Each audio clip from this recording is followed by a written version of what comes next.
Hola, ¿qué tal? Bienvenidos a un episodio más de Ajá.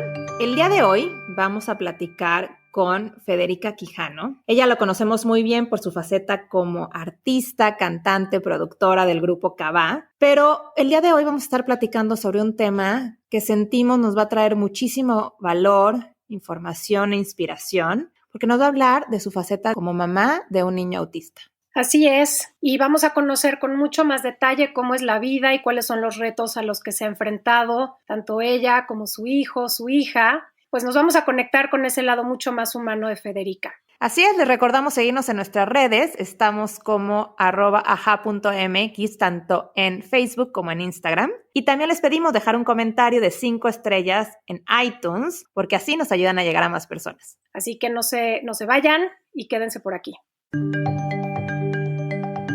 Si quieres tener lo que pocos tienen, tienes que hacer lo que pocos harían. La vida es 10% lo que te pasa y 90% de cómo te lo tomas. Sexualidad se une con espiritualidad y vamos a tener esta sexualidad sagrada. Que el corazón tiene esa capacidad de intuición y de saber las cosas inclusive antes de que sucedan, inclusive antes que el cerebro.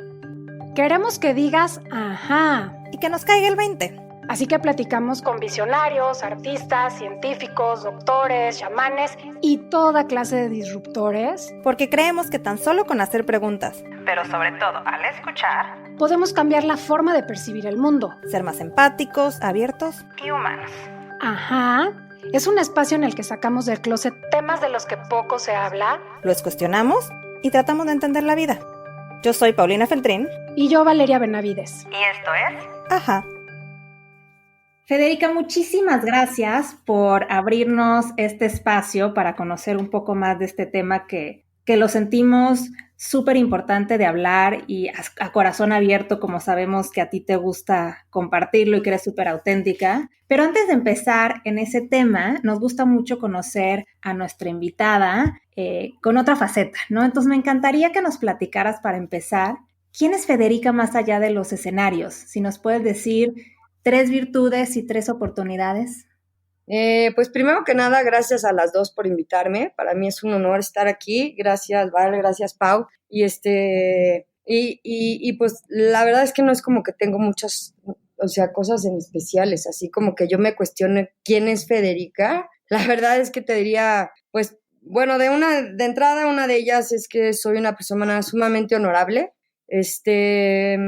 Soy una persona que entrego todo por delante. En la última persona que pienso siempre al último es en mí, o sea, como que siempre veo por todos y me preocupo por cuidar a todos y trato de como que, no sé, todo el tiempo de salvar al mundo, ya sabes, pero a veces eso no es tan bueno, pero para mí sigue siendo una bendición, o sea, para mí sigue siendo como un poder que tengo, lo veo como poder de hacer las cosas y de resolver muchas cosas a la gente o diferentes casos. Y pues, tengo el corazón de pollo, o sea, estoy en millones de fundaciones para limpiar el mar, para cuidar a los animales, para no cortar los árboles, o sea, estoy en millones de fundaciones, odio las injusticias, era de mecha muy corta, ¿no?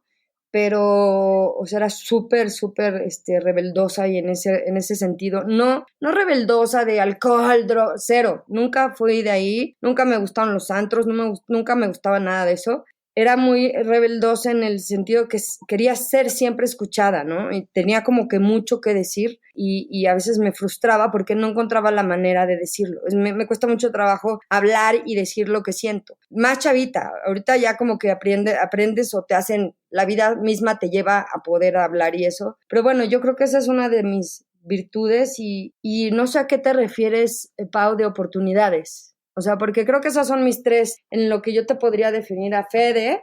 Es, o sea, honorable, corazón de pollo, sumamente responsable con todo lo que me rodea. Soy sumamente terca y siempre vas a tener una palabra bonita de mi parte. Y hablaste de algo súper lindo, que inclusive lo llamaste como tu superpoder, que es esta conciencia sobre todo lo que te rodea, esta necesidad de hacer justicia, esta necesidad de retar, de cuestionar, de apoyar y de hacer una diferencia, y creo que eso es un regalazo. Y bueno, antes de entrar de lleno al tema de hoy, en el que nos vas a compartir parte de tu historia personal en relación al autismo, en este podcast, en Ajá Creemos, que la vida es una sucesión de hechos que nos van preparando para lo que viene, y lo que viene, y lo que viene. ¿Qué momento o situación en tu vida crees que te venía preparando para ser mamá de un hijo con autismo? Pues lo dirás, realmente sí, lo dirás de broma, pero es real, es correcto todo lo que estás diciendo. Yo, antes de Cabá, yo empecé a trabajar desde los 14 años, porque no tuve una vida familiar muy normal, ¿no? La verdad es que no nada. Vengo de un poco de ser una familia, de ser como un poco de abandono por las dos partes. Entonces mis hermanos y yo como que siempre como que nos agarramos y nos fortalecimos juntos, pero dentro de todo eso, pues obviamente yo me tenía que pagar la escuela, yo tenía que pagar esto pues, desde los 14. Entonces empecé trabajando como secretaria en un taller mecánico, porque ahí trabajaba mi novio, que era el jefe, y entonces yo trabajaba de secretaria y me ponía unas aburridas porque yo de secretaria decía, puta, yo quiero aprender a ver cómo funcionan los coches. Pero ese fue mi primer trabajo. De ahí empecé a buscar chamba y de repente me especialicé, y porque siempre fui como que la nana perfecta. Yo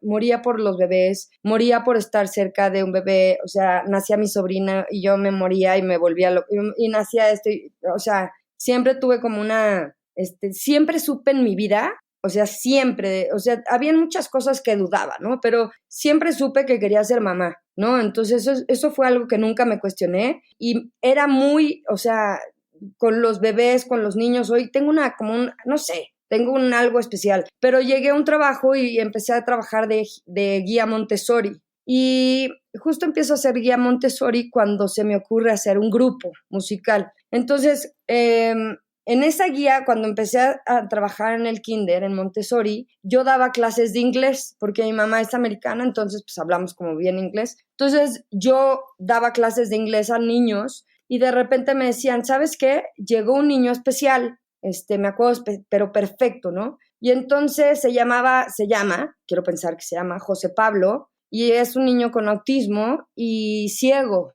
¿no? Entonces, pero hermoso, hermoso, hermoso. Entonces, yo me acuerdo que tuve una química con él porque el primer día que llegó, pues nada más se quedó paradito en la puerta del kinder y se tocaba los lentes y los ojos así. Y entonces yo le empecé a cantar y a través de como que empezó a cantar, como que le decía, dame la mano. El caso es que José Pablo y yo tuvimos una conexión muy, muy fuerte, y entonces obviamente la directora me dijo, ¿sabes qué? Nadie ha logrado que José Pablo avance de la puerta al salón más que tú. Entonces yo creo que tú te vas a hacer responsable nada más de él. Y entonces yo dije, ok, pues perfecto. Entonces lo que hacía, no tenía ni idea de cómo tratar el autismo, ni qué era, ni cómo, o sea, simplemente decía, bueno, de entrada no me entiende muy bien, sabe lo que le estoy diciendo, como sabía que no podía ver, lo único que hacía era me lo llevaba a correr, ¿no? Y lo agarraba de la mano porque seguramente nadie le enseñó a correr, ¿no? Entonces yo me lo llevaba de la mano y ahora le vamos a correr, ¡va! Y corríamos. Y luego lo subía al brincolín y brincaba y como que nunca nadie le decía en el brincolín, y después le decía, mira, ven, esta es una rosa y toca la textura de la hojita, ¿no?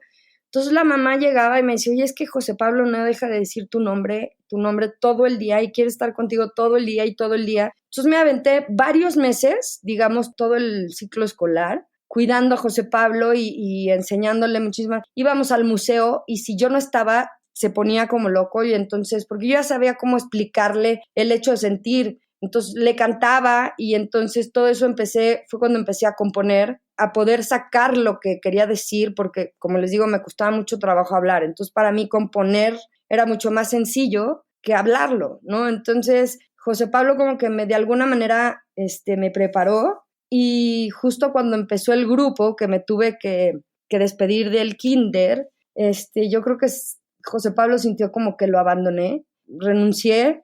y regresé como a los 3 meses o al mes, y obviamente o sea, me decían, es que José Pablo no puede, y regresé y estaba muy enojado conmigo, muy, muy, muy, porque lo había, no sé, como que sintió un abandono horrible, pero yo creo que en ese momento fue mi primer contacto con un niño especial que me marcó para el resto de mi vida, y yo creo que José Pablo es una de las razones, pues, por las que, no sé, por las que hoy estoy un poco más entera, ¿no?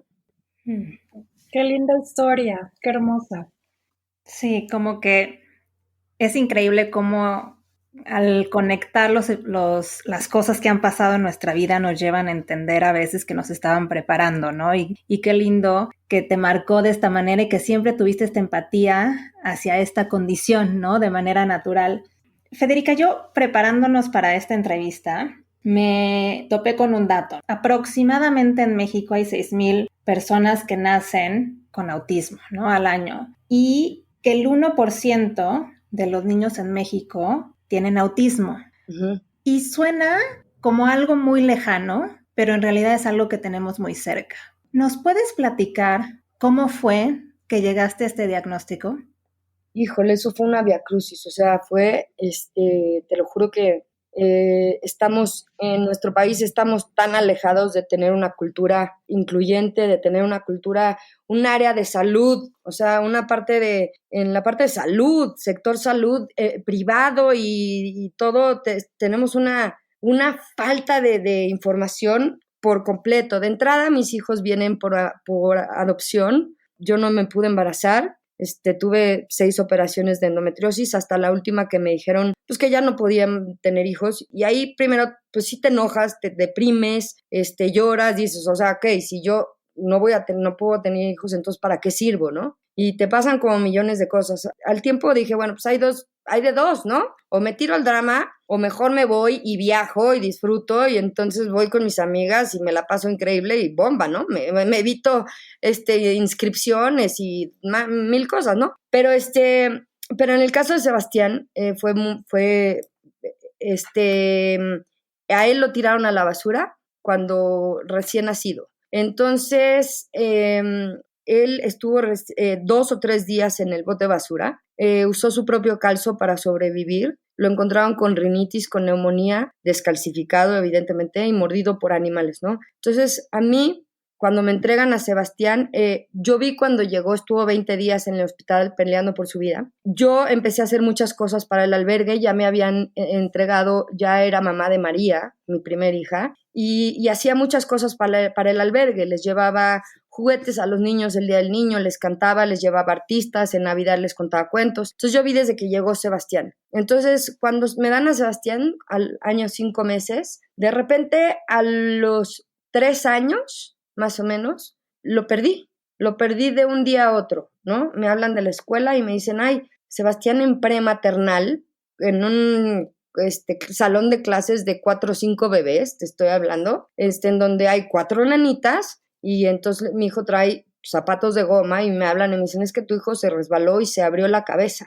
Digo, ¿cómo se resbaló? Si trae, o sea, y ninguna nanita estuvo, o sea, ¿cómo? Total, voy por el niño y evidentemente tenía una abierta en la cabeza. No sé, yo casi me desmayo de ver, o sea, me lo entregaron ensangrentado y corrí al hospital y empezó a tener unos cambios muy, muy, muy raros. Y digo todo esto porque evidentemente no existe una historia prenatal, ¿no? O perinatal, no existe, no tengo una información de los genes que tenga Sebastián o de lo que haya traído, entonces no hay una historia previa, entonces no puedo saber qué pasó o cómo llegó. Entonces cuando yo aseguro a Sebastián, el seguro, sí, le digo, oye, no necesito alguna información, algo, no, ok, aseguro a mi hijo, y de repente empieza a tener todos estos cambios, se empieza a jalar el pelo y a arrancarse el pelo de la cabeza, empieza a gritar y se empieza a tirar al piso y empieza a mover la cabeza y a aletear y a mover las manos, y yo decía, ¿qué le pasa? ¿No? Entonces, con tu pediatra, oye, es que algo le está pasando, es que a lo mejor no oye, ¿no? O a lo mejor no oye, y entonces ahí vas a hacerle el estudio del oído, ¿no? Es que a lo mejor no ve, ¿no? Y ahí vas y todavía, y de repente llegas de la nada y le hacen un primer estudio y te dicen, no, y ¿sabes qué? Tu hijo tiene una enfermedad degenerativa progresiva. y le quedan pocos meses o menos de un año de vida. Y tú, o sea además yo mamá soltera, ¿no?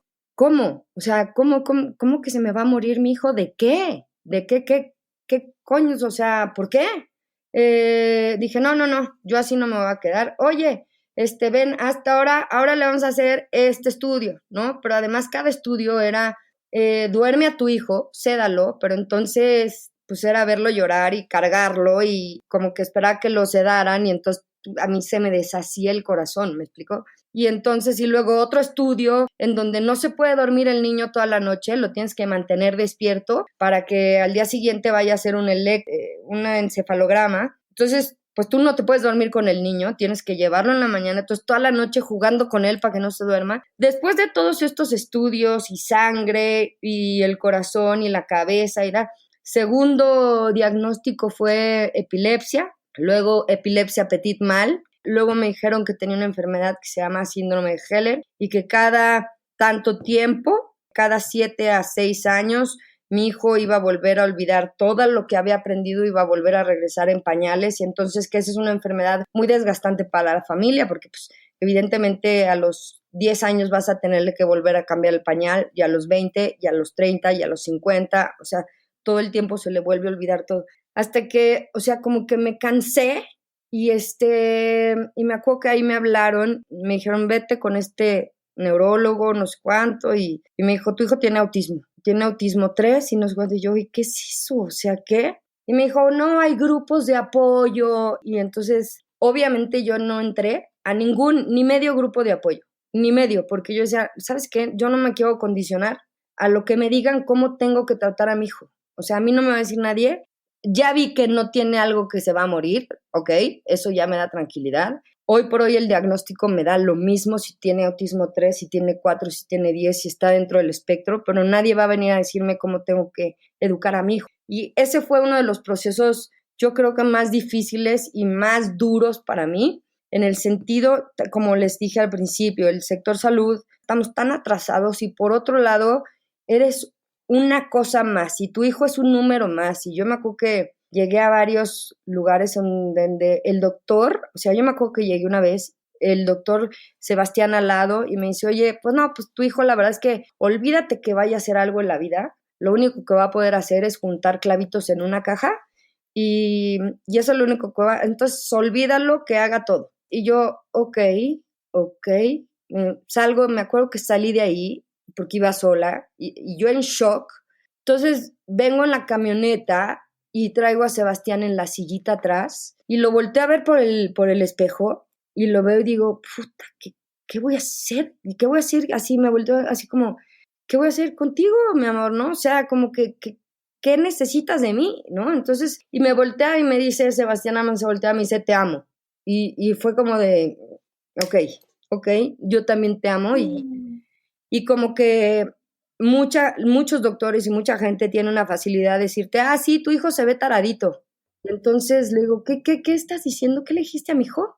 O sea, y te digo que tenía mecha corta. Entonces tuve varios percances con varias personas que decían que mi hijo estaba loco, que estaba taradito, que estaba tontito. Y entonces esa parte del diagnóstico fue la más difícil, yo creo que para mí, porque es una incertidumbre de no saber a qué te estás enfrentando, no saber a qué altura tienes que ponerte como mamá y no saber qué es lo que necesita tu hijo de ti, ¿no? Entonces eso fue para mí lo más complicado. Híjole, qué duro, porque es cierto, a veces el ir de doctor en doctor y de propuesta de diagnóstico y de propuesta y de ideas pueden pasar semanas, meses y años y lo único que queda es aferrarte a tu fortaleza y al amor que tienes para tus hijos para salir adelante. Y gracias por abrirte y compartir esto, Federica. Y no puedo evitar pensar en qué hizo Federica para cuidarse, para aguantar, para superar este proceso, para escuchar a su intuición y decir, mi hijo lo que necesita es amor. Y yo tengo la gran sabiduría de madre para saber qué hacer con esta situación. ¿Qué hiciste? ¿Cómo te cuidaste? ¿Cómo te mantuviste a pesar de toda esta adversidad de tener a un bebé enfermo o un niño enfermo, ser una madre soltera, no tener información suficiente para tomar muchas decisiones y estar enfrentándote a este reto tan grande. ¿Qué hiciste para mantenerte firme, para mantenerte fuerte? Evidentemente no lo logré muchas veces, ¿no? O sea, al principio yo me acuerdo, yo trabajaba en Televisa y cuando pasaron toda esta parte de estudios y todo médicos, le hablé al seguro y les digo, oigan, pues mi hijo, pues necesito todos estos estudios. No, pues ¿qué crees? Que no te los vamos a pagar. Le digo, ¿cómo que no? O sea, es que necesitamos antecedentes perinatales. Les digo, pero yo les dije que no existían. ¿Cómo le hago? Me dice, es que te lo aseguramos de buena fe. Y me hacen pagarlo y sin embargo nunca le han cubrido nada de mi hijo, ¿no? En ese momento yo no podía parar de llorar. Yo lloraba, o sea, algo que me choca hacer es llorar. O sea, se me hace como un síntoma de debilidad enorme y la verdad es que como que cuando eso pasa, como que siento que, pues, no sé, son cosas que te haces y que tienes que ser fuerte para tu mamá y tienes que ser fuerte para esto y tienes que ser fuerte para todo. Entonces acostumbras guardarte muchísimas cosas. Entonces a mí me costaba un trabajar llorar y cuando pasaba me daba muchísimo coraje. Pero en ese momento yo no podía parar de llorar, pero como niña chiquita. O sea, de no poder parar de llorar porque decía, Dios mío, ¿cómo le voy a hacer? Pero además era, o sea, imagínate, pues María también, que es un año más grande que Sebastián, haz de cuenta, se llevan exactamente un año, María es del 12 de agosto, Sebastián y yo del 16 de agosto. Entonces, yo empezaba a llorar, pero me metía a la regadera, ¿no? Y mi María entraba y me decía, ¿qué haces, mamá? Yo, bañándome, ¿no? Porque ahí pues no se te ve que lloras. Entonces yo estaba deshecha, destrozada. Mi familia, obviamente, y mis amigos me veían, o sea, mal. En Televisa me dijeron, ¿sabes qué? O tomas una terapia o no regresas. Entonces hubo un momento que mi gente me decía, regrésalo. Y yo, ¿cómo? ¿En qué cabeza? O sea, ¿en qué cabeza está el regresar? O sea, no es un juguete que te salió mal, o no es una licuadora que te salió mal y la puedes regresar y cambiar, ¿no?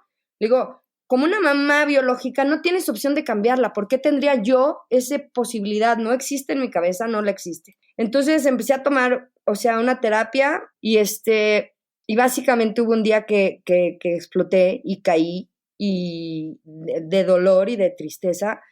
Hubo muchos días que no quería ni verlo. Llegaba de trabajar, ni siquiera iba a ver si ya se había dormido, si había comido, si nada. O sea, no quería saber nada de mi hijo en ese momento, ¿no? Como que estaba muy enojada, como que pasas por todos estos procesos. En lo que me explicaron en la terapia esta que fui, que me dijeron, bueno, cuando tú pierdes un ser querido, pues pasas por varios pasos, ¿no? La negación, el enojo, la tristeza, todo esto, ¿no? Me dice, la tuya es una pérdida ambigua, ¿no? Porque ese bebé que cantaba, que te decía mamá, que bailaba y que se amaba a su hermana y que jugaban juntos y se defendían, pues ese bebé nunca más va a regresar, jamás, jamás, jamás. Entonces tienes que pasar por todos estos procesos por los que pasas cuando tienes una pérdida. Y yo decía, es que no quiero pasar por eso. O sea, ¿por qué, no? Y entonces vete a un grupo de apoyo y yo decía, no, y no, y no. Y entonces este día que crashé, de verdad que sí, perdí por completo. Me acuerdo que llegó el apio mi hermano y mi mejor amiga y me dijo, ¿sabes qué? Te vamos a dar unas gotitas de Ribotril, duerme, danos a tus hijos, nosotros los cuidamos.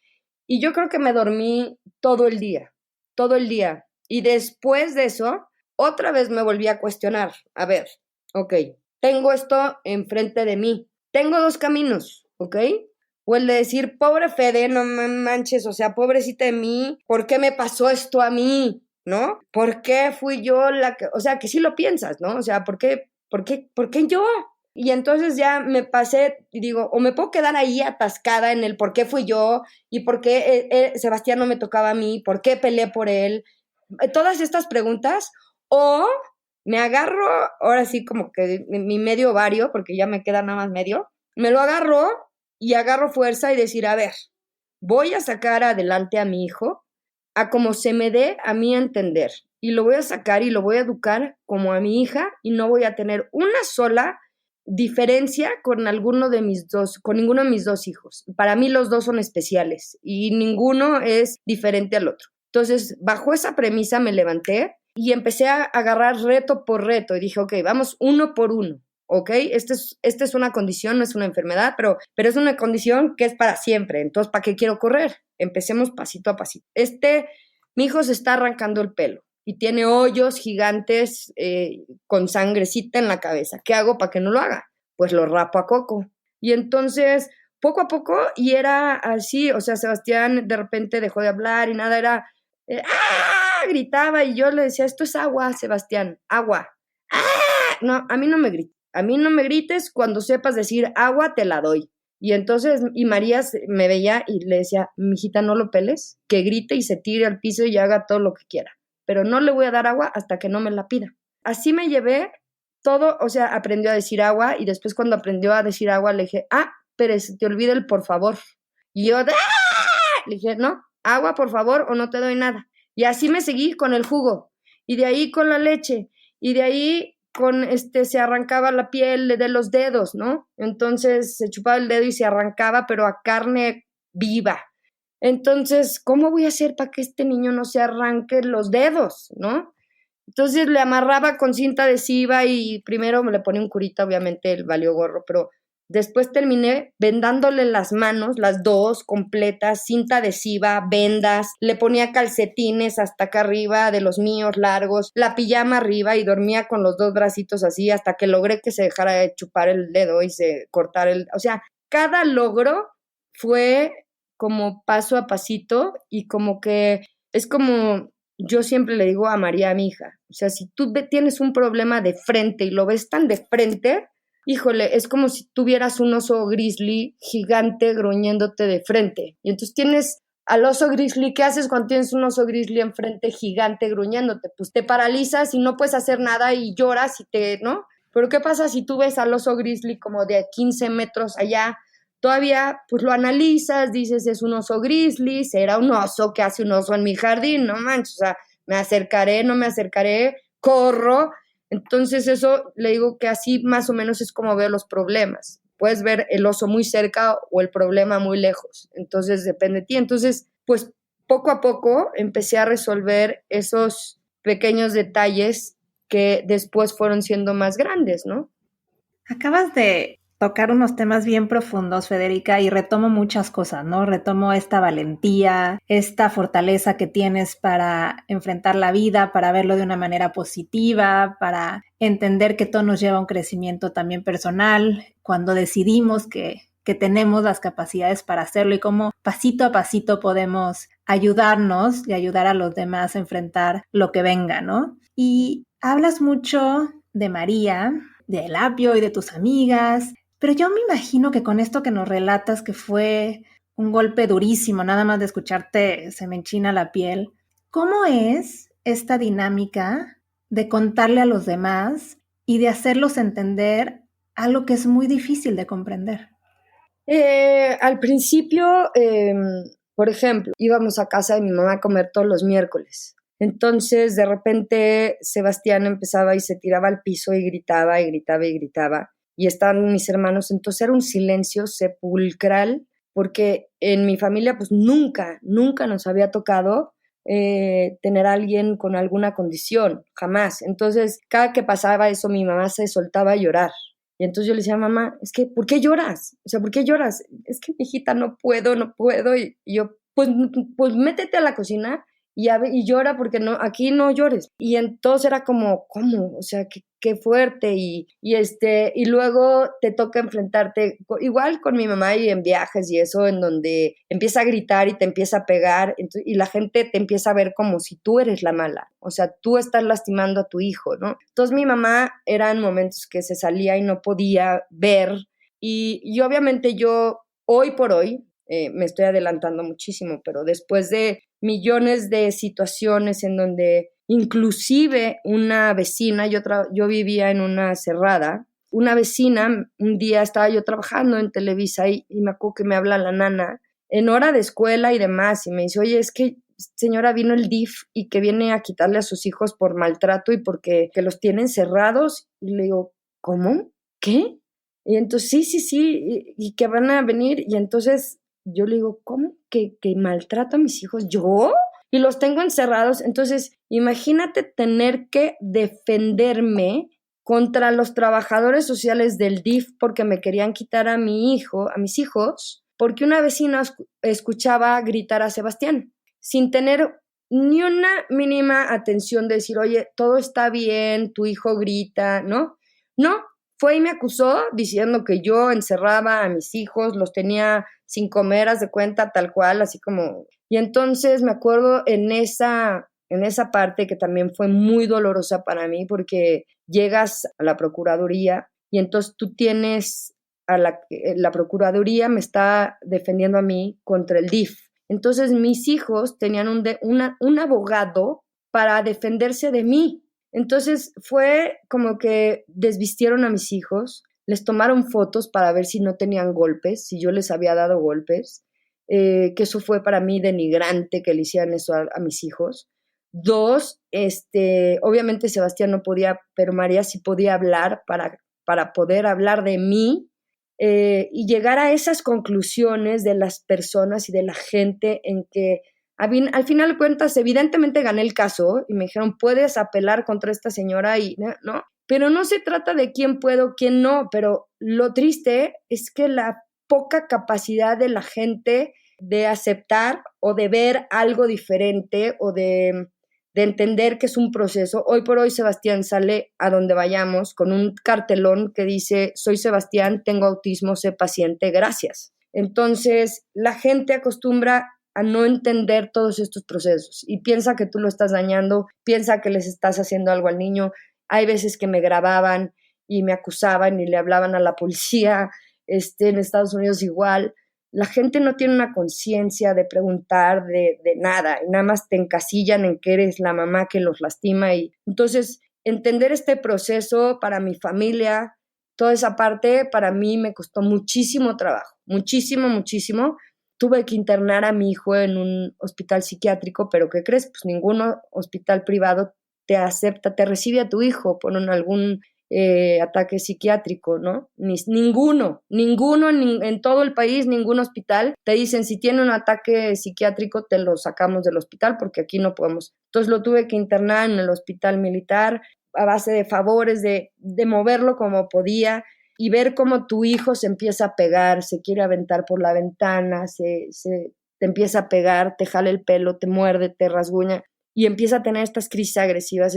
Es muy difícil. Para mí, para María fue, para María imagínate, una niña de 10 años ver que su hermanito de 9 se está pegando, se está aventando o sea, es una situación muy complicada. Hoy por hoy lo vemos María y yo normal, crisis normales, pero cuando pasa enfrente de alguien, la gente se suelta a llorar en ese momento. O sea, me lo llevo con los Cabás y le pasa algo así y los Cabás se quedan en shock y el Apio, que es un roble, no para de llorar cada que pasa eso, ¿no? Entonces, sí es bien complicado, sí es una prueba bien fuerte como mamá, enfrentarte a ser criticada, a que te demanden, a que te traten mal, que te hablen mal, que no tengan la conciencia de que es una condición y que no le estoy haciendo absolutamente nada a mi hijo, simplemente no le di el iPad, ¿no?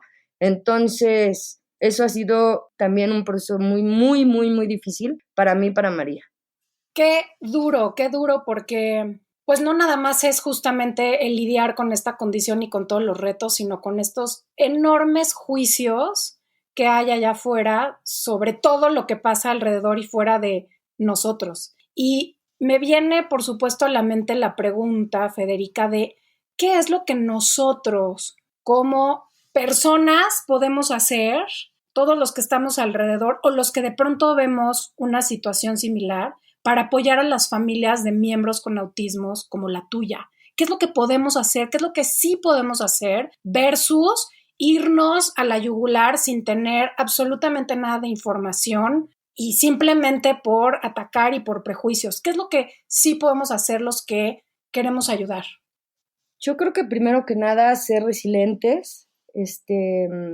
Yo creo que es bien difícil decirte qué deben hacer. Simplemente lo primero que estaría increíble sería que no te juzgaran. Es muy fácil juzgar a alguien por X o Z razón, pero no juzgar, no sabes lo que esa persona está viviendo, no sabes el porqué de las cosas. 2, yo creo que no tienes que hacer amistad con esa persona, no es que tienes que llegar con Sebastián y como llegan mucha gente, hola Sebastián, oh, y es como, ay, el centro de atención, ¿no? Y entonces, simplemente es tener un poco de humanidad, podría llamarlo, te digo, humanidad, ser resilientes, no juzgar, tratar de ser abiertos, a no verte tampoco como, híjole, pobre Fede, ¿no? Híjole, qué difícil. O sea, no, ese es mi problema y ya decidiré yo si soy pobre Fede o no.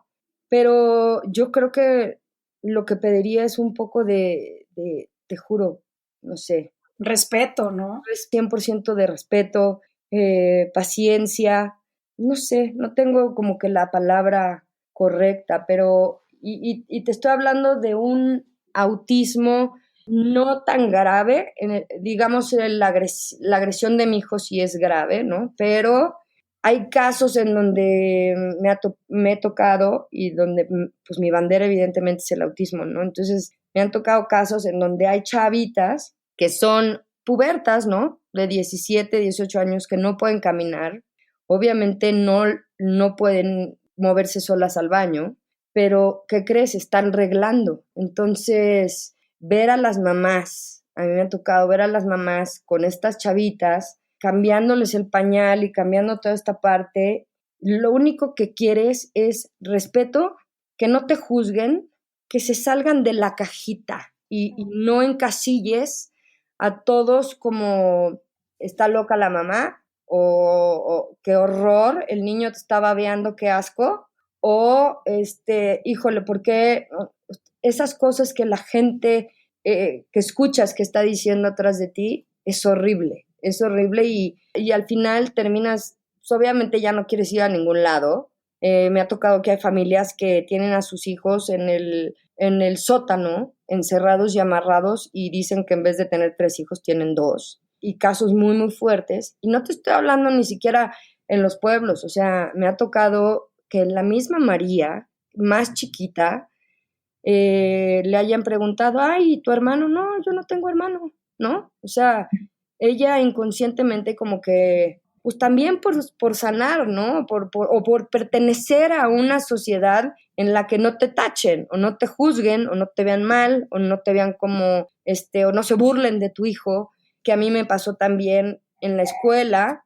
De repente, cuando empezaba Sebastián a tener todas estas cosas, y me acuerdo que era una obra y le tocaba ir de osito, y entonces, pues obviamente Sebastián empezó con todo este proceso, y entonces tenían que bailar hacia un lado, y Sebastián iba hacia el otro, y se tropezaba, entonces los papás empezaban a reír, y yo creo que fue el día, híjole, más doloroso. No, he tenido muchos días de esos, pero ese fue específicamente doloroso, porque se burlaron de él. Entonces me paré en la escuela, agarré, le dije a la Miss, baja mi hijo de ahí, pero ahorita, ¿no? O sea, furiosa de que se estaban burlando de mi hijo, ¿no? Entonces, esas cosas son súper, súper, súper dolorosas, y sí, la gente debería de tener un gramo más de respeto, de no juzgar y de entender y no etiquetar en muchas cosas, ¿no? No puedo dejar de pensar en todo esto que nos compartes y en la importancia que tiene ser empáticos y conocer otras historias, porque creo que muchas veces solo entendiendo el otro lado de la moneda podemos realmente ponernos en los zapatos y empezar a ver cosas con mayor normalidad para hacer todos una sociedad más comprensiva, más empática, más humana. Y quiero cambiar un poquito el tema Federica, porque al principio nos hablabas de lo difícil que fue encontrar un diagnóstico y cuántas vueltas diste en el médico y lo difícil que es porque no hay un sistema de salud que tenga información o que tenga recursos, y creo que es algo a lo que se enfrenta muchísima gente en este país, y no solo por autismo, sino por muchísimos temas más de salud. Y entiendo que tu hijo, Sebastián, tiene una dieta muy especial, y tanto Valeria como yo creemos que eso es algo fundamental en prácticamente todos los procesos de sanación. ¿Nos puedes platicar un poquito de eso y cómo fue que llegaste ahí? Claro que sí. Desde un principio, te digo, cuando diagnostican a Sebastián, lo más fácil para todos darle medicamentos. Y entonces Sebastián llevaba medicado, pero haz de cuenta que cada medicamento lo dormía, lo alentaba, y a las 2 semanas hacía como cucaracha, ya sabes, hacía fuerza de ese y le tenían que subir la dosis. Entonces todo el tiempo era medicamento tras medicamento. Te estoy hablando que llevo casi un año que le hice, porque empecé a ver a Sebastián que la piel la empezaba a tener gris, y lo empecé a ver gris y las venitas se le marcaban muchísimo. Yo decía, no, esto no es normal, o sea, no voy a ir a ver a ningún otro doctor, ningún neurólogo más, nada más fui a hacerle un análisis. Oye, ¿de qué? Porque le hablé a una amiga que es pediatra, mi amiga pediatra X, la decía, le digo, oye, ¿tienes, Sebastián, la piel gris? Me dijo, hazle un estudio para el hígado para ver cómo está. Y entonces le hice el estudio, y obviamente los medicamentos le estaban afectando ya directamente el hígado, porque mi hijo llevaba de los 3 años a los 12 medicado, entonces con medicamentos fuertísimos que ya le estaban afectando el hígado. Entonces yo de la noche a la mañana dije, adiós a los neurólogos, adiós. O sea, no quiero saber ni de ningún más. Obviamente todo el mundo te dice, cree que sabe más que tú, ¿no? Todos saben siempre más que tú. No, hombre, la equinoterapia, no, la delfinoterapia, no, las gotitas de esto, no, pero que las flores de Bach, no, que estas constelaciones, no, o sea, todos son especialistas en el tema. Entonces, lo que yo hice fue volver back to basics. A ver, Sebastián, le voy a quitar todos los medicamentos. Todos esos medicamentos, abajo de todos esos medicamentos, todavía no sé quién es Sebastián hoy por hoy, ¿no? A lo mejor me llevo una sorpresa de que todos estos medicamentos lo están alterando. Entonces me informé y empecé a buscar muchos datos que me mandaba gente que quiero, gente que sabe que paso por esto, hasta que me llegó un mensaje que me empecé a meter, y es un químico. Y entonces yo dije, ok, nunca he hablado con un químico, ¿no? O sea, démosle una oportunidad.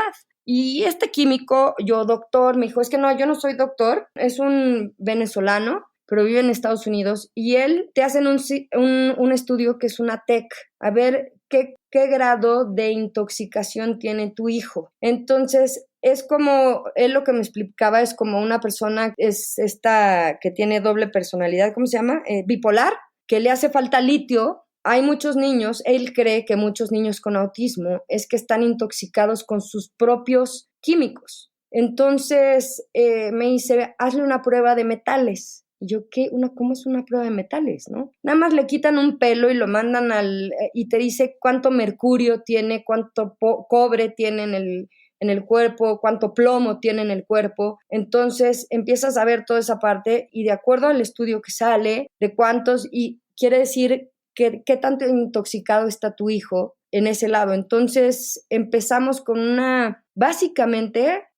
le cambiamos absolutamente toda la alimentación. Toda la alimentación, te estoy hablando, no come lácteos, no come azúcares, no come gluten, no come harinas de ningún tipo, no come tés, ni nueces, nada. Lo único a lo mejor que puede en proporción es la almendra, pero también es aguas, porque la proteína, demasiada proteína. Entonces todo lo tengo yo con, primero desintoxicarlo con miel, canela natural y cúrcuma, y cada hora es miel, canela y cúrcuma. Cuando entra en estos ataques de agresión, lo metes en la tina con un poquito de sales de Epsom que los relajan. Haces una mezcla después de bañarlo de cocoa blanco, el cocoa original, con aceite de coco y lo mezclas y le haces como una crema y eso se lo pones en el pecho y la espalda y ayuda a desintoxicar un poco el cuerpo. Desayuna, come y cena caldo de huesos todos los días, caldo de huesos en comida, desayuno y cena. Desayuna, por decirte, caldo de huesos y le preparo huevito con jamón y con 3 tortillas y a veces le hago unos hot cakes con harina de almendra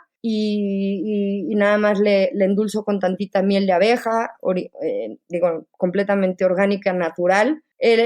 Sebastián no le puedo cocinar en sartenes normales de teflón, tienen que ser de acero porque los normales sueltan ciertos químicos que nosotros como normales, seres humanos normales, pues no nos afectan, pero los que están ya intoxicados les afecta mucho. No uso el microondas, no uso tupperwares de plástico, todas esas cosas, toda mi vida se cambió. Todo en mi casa es sin químicos, el jabón de manos lo hago aquí, el detergente lo hago aquí, el acondicionador lo hago aquí, toda la crema la hacemos aquí, todo lo que sea, o sea, gira alrededor de Sebastián y yo creo que también para nosotros porque nos hace bien, pero entonces cada miel es miel a la mañana, 7 de la mañana miel con ajo, luego cada hora miel, canela y cúrcuma, luego el desayuno, luego a la mitad del desayuno le das un snack, una fruta que quieras, yo le hago paletas heladas de mango, de piña, o le hago helado solito nada más lo pongo en la fruta congelada y se la meto en y le sale un yogur, un helado de cualquier fruta. Y luego a la hora de la comida comes su caldito de huesos, pescado, ensalada, todas las verduras que quieras, toda la ensalada que quiera, elotes, papa, o sea, y después igual otro snack. Y así trato de llevarle una dieta y eso lo ha calmado muchísimo. Hoy por hoy te puedo decir que esos ataques agresivos que diario eran 5 o 6 por día, 5 o 6 de encerrarlo, de meterlo al agua fría, de que tiraba la puerta, rompía las ventanas, se rompía la ropa, diario por lo menos 5 ataques de esos. Hoy por hoy vamos en un ataque a la semana, que para mí y para nosotros, todos los que estamos alrededor, las nanas que las mordió, las pellizcaba, o sea, es un Sebastián mucho más calmado, te puede decir frases más largas, obviamente tiene memoria a corto plazo, pero todo lo hemos basado en la alimentación. No toma nada de medicamento, nada de nada, y lo he fortalecido muchísimo con toda la comida y trato de hacerle pan de almendra y cuando nosotros hacemos hot cakes, pues el pobre obviamente se muere de ganas de un hot cake, entonces pues, se lo preparo aunque le sale un hot cake horrible, ¿verdad? Porque la almendra no esponja, ¿no? Pero pero le trato de hacer lo que más puedo y le preparo y mira, helado de y entonces pues trato de inventar y de reinventarme para que no sea aburrida la comida para él. Y le preparo la pizza especial para él y le preparo todo especial. Todas esas cosas te las da un poco, no el estudiar, porque te digo, no estudié nada, simplemente me he guiado tanto el químico como de muchas otras mamás que tienen hijos con algunas enfermedades y entonces todas es limpiar tu casa sin químicos y todo he tratado de hacerlo de esa manera para que Sebastián pueda tener de alguna manera pues una vida natural, una tranquila y evitar todos los medicamentos que me lo tenían solo atontado, ¿no? Sí, la alimentación es clave y se trata justo como de tomar esa conciencia y esa responsabilidad, como dices, a veces no es tanto estudiar, adapto la manera en la que estoy limpiando mi casa con vinagre blanco en vez de meterme en un tema de aprender otra cosa o de sustituir por un jabón menos dañino, en fin.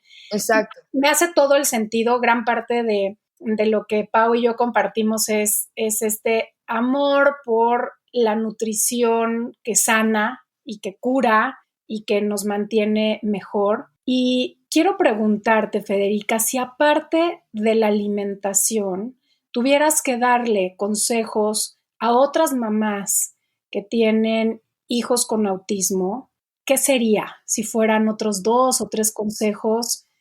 Les diría mucho que sí vieran el cuidado que tienen en su casa en cuanto a jabones, detergentes, bla, bla, bla, bla, bla, toda esta cosa sin químico. Como segundo tema importante, después de la alimentación, pues evidentemente es la higiene y toda esta parte. Tercera, escucharlos, o sea, escuchar a tus hijos. Si pones mucha atención y te das el tiempo de escucharlo y de entenderlo, puedes descubrir muchísimas cosas que le gustan y muchísimas cosas que no, porque él no te las va a decir. Él no me dice, mamá, no me gusta esto o no quiero. Simplemente ves su forma de reaccionar ante ciertas actividades y dices, no, pues, o sea, evidentemente a Sebastián pues, no le gusta el fútbol, no lo voy a poner a jugar fútbol, ¿no? Tienes que acercarte y aprender a conocer cuáles son sus capacidades, a no limitarlo, porque a veces nosotras como mamá es, ay, no lo voy a dejar, pobrecito, no va a poder esto. Nosotras mismas lo limitamos y eso muchas veces es contraproducente para nuestros hijos o lo sobreprotegemos. Entonces yo digo, o sea, yo por ejemplo, en mí siempre fue de, Sebastián, vete a quitar el uniforme y bajas a comer. Y como su máximo en la vida es comer, de hecho esas son una de sus crisis que le provoca, es que no puede comer todo lo que quiere comer. Una de las cosas es entender y decirle, a ver, cámbiate, quítate el uniforme y bajas a comer.